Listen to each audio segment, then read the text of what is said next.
সবাই কেমন আছো? আশা করি সবাই খুব ভালো আছো। আজকে আমরা বানাতে চলেছি একটা খুব সহজ পাখি। তার জন্য একটা সার্কেল নিয়ে নিয়েছি ব্লু রঙের, যার ব্যাস 11 সেমি, আর একটা পিঙ্ক কালারের কাগজ নিয়ে নিয়েছি, যার দৈর্ঘ্য আর প্রস্থ যথাক্রমে 10 সেমি ও 7 সেমি।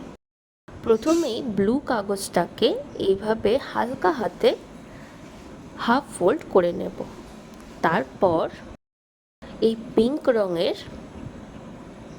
কাগজটাকে আমরা এইভাবে একদিকে মুড়ব, আবার অন্যদিকে এইভাবে মুড়ব। এইভাবে পুরোটাই মুড়ে নেব।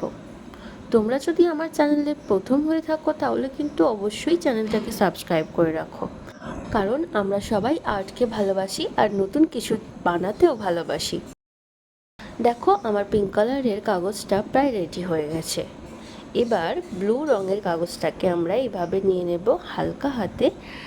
এই মাঝখানে একটা এইভাবে লাইন করেছি, আর এই কর্নারের দিকটা আমি একটা চোখ ড্র করে নেব। তারপর একটা এই রেড কালার দিয়ে স্পট করেছি। তোমরা চাইলে একটা লাল রঙের ছোট্ট কাগজের টুকরো এখানে লাগিয়ে নিতে পারো। এরপর একটা হলুদ ত্রিকোণ কাগজ এইভাবে দু ভাঁজ করে নিয়েছি, আর এই ঠোঁটের কাছে এইভাবে লাগিয়ে নিয়েছি। ব্যাস, আমাদের প্রায় অর্ধেক কাজটা রেডি হয়ে গেল।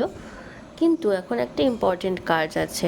এইভাবে এই স্পটটার উপরে আমাদের কাঁচি দিয়ে কাটতে হবে। কিন্তু কিভাবে কাটবে, একটা সহজ পদ্ধতি বলে দিলাম।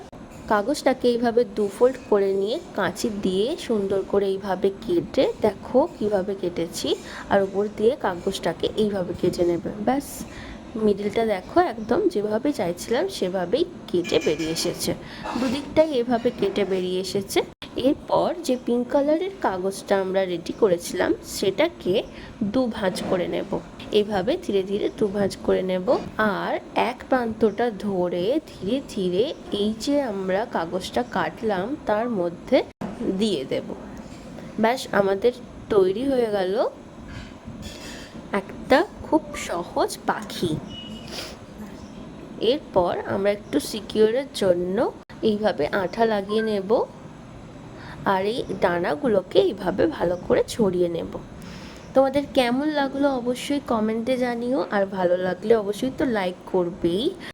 এরকমের একটা সহজ পাখির ভিডিওর লিঙ্ক ডেসক্রিপশানে দেওয়া আছে। দেখা হচ্ছে নেক্সট ভিডিওতে।